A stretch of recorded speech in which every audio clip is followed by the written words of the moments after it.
If a person is going into the federal prison system, it makes sense to try and learn a little bit more about how the system is structured.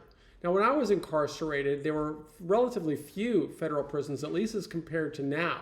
I went into the prison system in 1987, just at the start of the war on drugs and just at the start of our nation's commitment to mass incarceration. Since then, the prison system has just exploded in population, where now there are more than 130,000 people in federal prison. When I went to prison, there were fewer than 30,000 people in federal prison. So you can go to prison in many different areas, and if you look at the Bureau of Prisons website, which I can show you right here, you can see some of the different locations around the country. So you would just go to the Bureau of Prisons website, you'd click on locations, and you'd see all these different areas of where people can serve their time.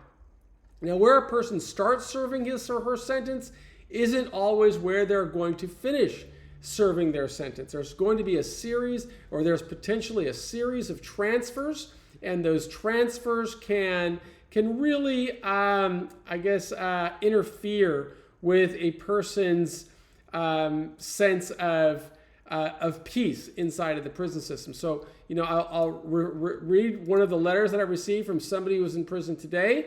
He just wrote, "Today, I am in a second transfer facility with no programs or opportunity to visit my family. My resignation did not take place on October the 5th, or rather, he meant to write designation, I think, but it seems the BOP has continued ignoring both court orders." So apparently he had a court order to be held closer to his home, but as he's saying, as it stands, I cannot so much as see a case manager who can put me in for a halfway house or home confinement, as I am not in my designated facility. Many of the inmates here at Victorville holdover have been waiting for as long as 8 months to be sent to Lompoc, as it seems they are low on bed space and not accepting new arrivals at this time. I would like to have a lawyer file a motion to have my sentencing judge reinforce this motion to get the BOP to get me somewhere where I can finally benefit from the presence of family visitation programming and an active case manager.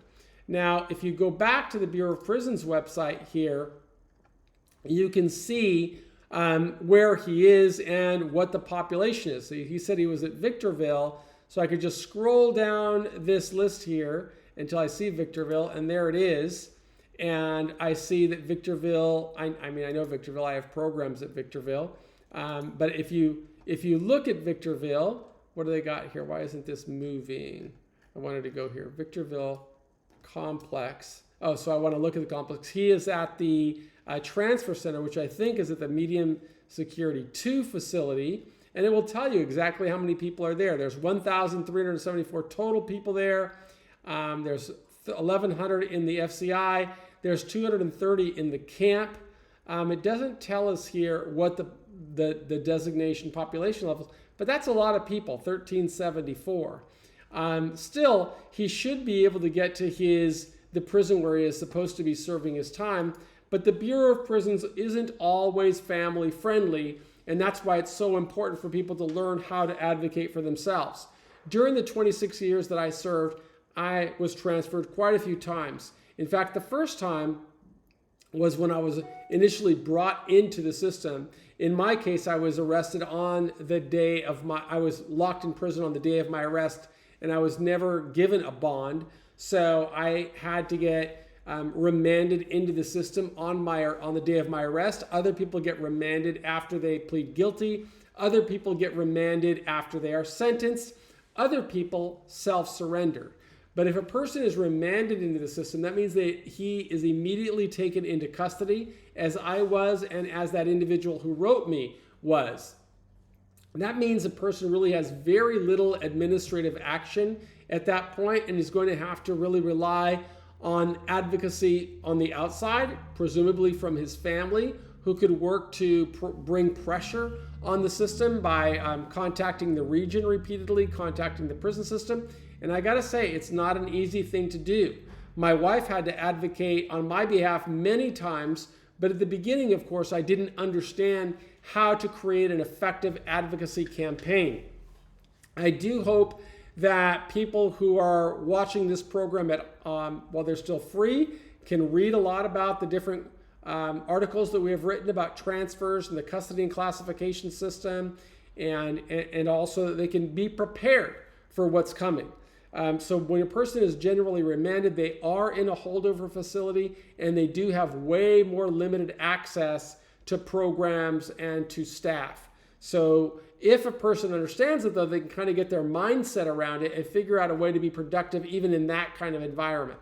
But after a person is remanded, then they will eventually get on that transfer to the prison where they are designated to serve their sentence.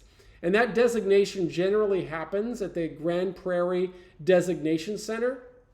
It's a kind of a decentralized system in the Bureau of Prisons where people that will never see you or talk to you or know you as an individual will make an assessment on where you should serve your time. But they're probably going to make an assessment in a manner that serves the needs of the Bureau of Prisons. And as this young man says, sometimes they may be sitting in a transfer center for several months. That's not the policy of the Bureau of Prisons, but it's important to recognize, although the Bureau of Prisons will expect people serving sentences to abide by all policies, they will not always do the same, as is evidenced by the way they've interpreted the First Step Act.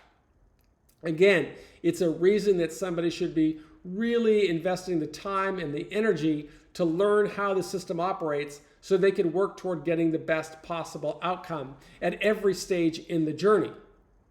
So in my experience, I was arrested in Miami on August the 11th, 1987. I was held at the detention center in Miami, which is now an FCI in Miami. It was then called MCC, Miami Metropolitan Correctional Center. And then I transferred from there to go to trial in the Western District of Washington. And I had to go through a series of stops. I think first in Oklahoma, at El Reno, Oklahoma, in one of those transfer centers like where this young man is. Then I went to Phoenix, FCI Phoenix. Then I went to a series of jails, starting with the jail in Kent, Washington, then the Pierce County Jail, back to Puyallup Jail, back to the Pierce County Jail, and then I was sentenced and moved back to the East Coast, where I had to go through El Reno, Oklahoma again, Atlanta. No, that's where I started, in Atlanta. So a lot of transfers, and it's very difficult on the individual because you're shackled and chained, and you never know when you're going to go. And so I can certainly empathize with the challenges this young man is facing and his plea for help. And I will certainly write him a letter with some guidance on steps that I would take. And it's really the best guidance I can give is to get your mind right, because while you're in that system, you're really beholden to when administrators are going to take you. And it's very disconcerting because you hear these chains coming by in the night as they're locking people up and putting manacles on their ankles and locking their wrists behind their back and putting chains around their waist and then marching them on as if they're a herd of cattle. But it's just part of the journey, and you can get through that part of the journey if you've got a strong mindset.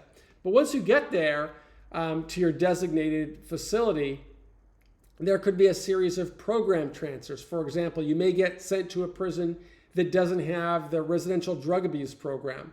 And if that's the case, once you're determined eligible, they will send you to a prison with the RDAP. And they could send you, if you're minimum security, by furlough, or more likely they're going to send you on that same type of chain. But you would be going from one prison to another. That doesn't mean you're not going to stop over in a holdover facility like this young man is going through right now, but it's just part of the journey, as I said. So program transfers are specific to participating in programs. Another type of transfer, of course, is one that you don't want to get, which is a disciplinary transfer. For people who get into trouble while they're in prison, they may have their custody and classification system changed, and they may be sent to a prison of higher security. That never happened to me. I started in a high security penitentiary and kept moving to lower security levels, which is a different type of transfer. Typically when people start in higher security, as they get time in, as they complete programs, as their risk assessment levels come down, they can transfer to a lower security prison. I went from a high security penitentiary to a medium security prison, to a low security prison, to a minimum security camp, and finally to a halfway house, and then to home confinement.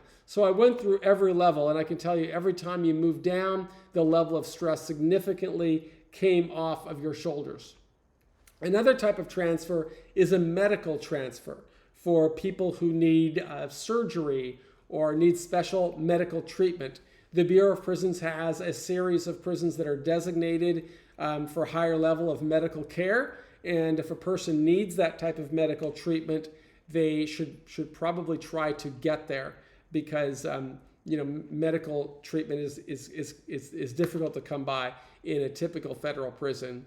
Well, probably in any federal prison, but in facilities that are designed for medical treatment, such as the hospital in Butner or one in Fort Devens, Massachusetts. I think there's also one in Texas. There's a higher percentage of staff members have medical training. Another type of transfer is a population transfer. When the Bureau of Prisons opens new prisons, it will transfer people to populate the place, or if they need a work cadre in a prison, they may transfer people that way. But in this era of the First Step Act and COVID, they're actually reducing the prison population level. So I don't envision them building new prisons, at least for the foreseeable future. Could be wrong, but another transfer is a near release transfer. So if a person is getting closer to home, that person may successfully advocate on his behalf, or may have a family member advocate on his or her behalf to get to a prison that is within 500 miles of their home. I can say I started my journey on the East Coast, even though I am from the West Coast, and it took me 17 years to start getting closer to home, because the Bureau of Prisons didn't used to have a policy that encouraged allowing people to get closer to their release dates. But now, in this era of the First Step Act, there are more opportunities. Again, that's more of a reason to build a record that shows you're extraordinary and compelling. You've got a good adjustment. You're not getting into disciplinary infractions. If that's the case, you will be better qualified, I think, to advocate on your own behalf. It's really important to think about the things that you want to accomplish in your future. And although you can't change the past, you can always work towards sowing seeds for a better outcome. That's what I experienced during my 9,500 days as a federal prisoner. And it's what I recommend to others. Strive to build a record to demonstrate you are extraordinary and compelling. If you need some guidance on what that might look like, I encourage you to work through our entire website at prisonprofessors.com, because I share all the strategies that work for me. And one thing I promise is I never ask anybody to do anything I didn't do while I was in prison, and that I'm not still doing today. We've got a great team here at Prison Professors that strives to provide a lot of insight to help people going through the journey. You can get it all for free just by scrolling through the articles or paying attention to our blog. But we do hope that you will subscribe to the channel, whether you're watching us on YouTube or on iTunes.